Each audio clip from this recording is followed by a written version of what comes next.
নমস্কাৰ। এবাৰৰ প্ৰশ্ন এটা খুব বেছি চৰ্চা হৈ আছে যে এইবাৰ মেট্ৰিকত গ্ৰেছ মাৰ্ক দিব নে নাই।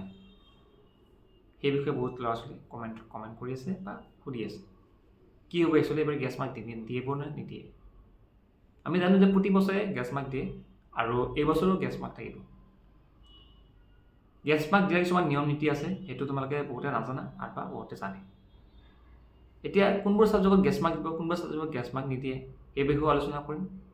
বা এতিয়ালৈকে কোনো ধৰণৰ অফিচিয়েল আপডেট অহা নাই যে মই সঠিকটো ক'ব পাৰিম।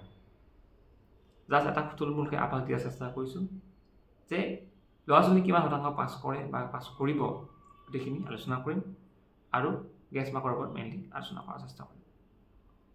যিহেতু এতিয়া পৰীক্ষা এটা তোমালোকৰ দিব বাকী আছে, 11 ছাবজেক্ট দিয়াৰ পিছত তোমালোকৰ পৰীক্ষা কমপ্লিট শেষ হৈছে মেট্ৰিক।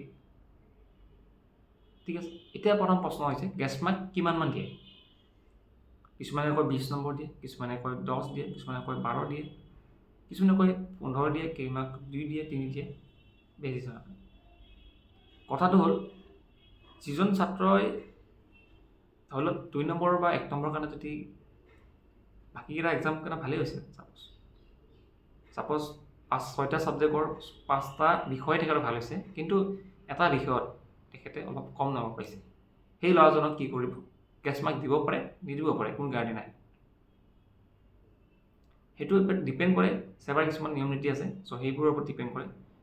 কিন্তু কিছুমান ল'ৰা ছোৱালী এনেকুৱা থাকিব পাৰে দুটাত বেয়া হৈছে, কিন্তু তেখেতক গ্ৰেছ মাৰ্ক দি হ'লেও পাছ কৰাই দিয়ে।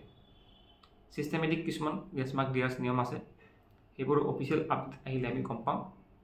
কিন্তু আমি ক'ব পাৰোঁ যে গ্ৰেছ মাৰ্ক দিয়ে, আৰু কিছুমানত 10 নম্বৰ দিব পাৰে, 12 নম্বৰ দিব পাৰে, 10, ঠিক আছে, বা কিছুমানে 15 পায়, 17 নম্বৰ পোৱা ল'ৰাটো মেট্ৰিকত পাছ কৰি যায় আৰামত গ্ৰেছ মাৰ্ক দি পেলাই। অসমীয়াতো কিছুমানে গ্ৰেছ মাৰ্ক পায়, কয় কিছুমানে কয় অসমীয়াত গ্ৰেছ মাৰ্ক পায়, অসমীয়াত ফেইল কৰিলে ফেক, ইলেক্ট্ৰিকত ফেইল কৰিলে ফেইল বুলি কয়, কিন্তু গ্ৰেছ মাৰ্ক থাকে।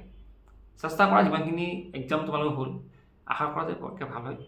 আৰু তোমালোকৰ যদি পৰীক্ষা বেয়াও হয় কাৰোবাৰ, কথা নাই, তোমালোকে কম্পাৰ্টমেণ্টেল এক্সাম দিব পাৰিবা। মোটামুটি এমাহৰ পিছতে, 1 মাহ পিছত তোমালোকৰ ফৰ্ম ফিল আপ হ'ব, তাৰপিছত কম্পাৰ্টমেণ্টেল এক্সামৰ কাৰণে প্ৰিপেৰেশ্যন চলাই দিয়ে।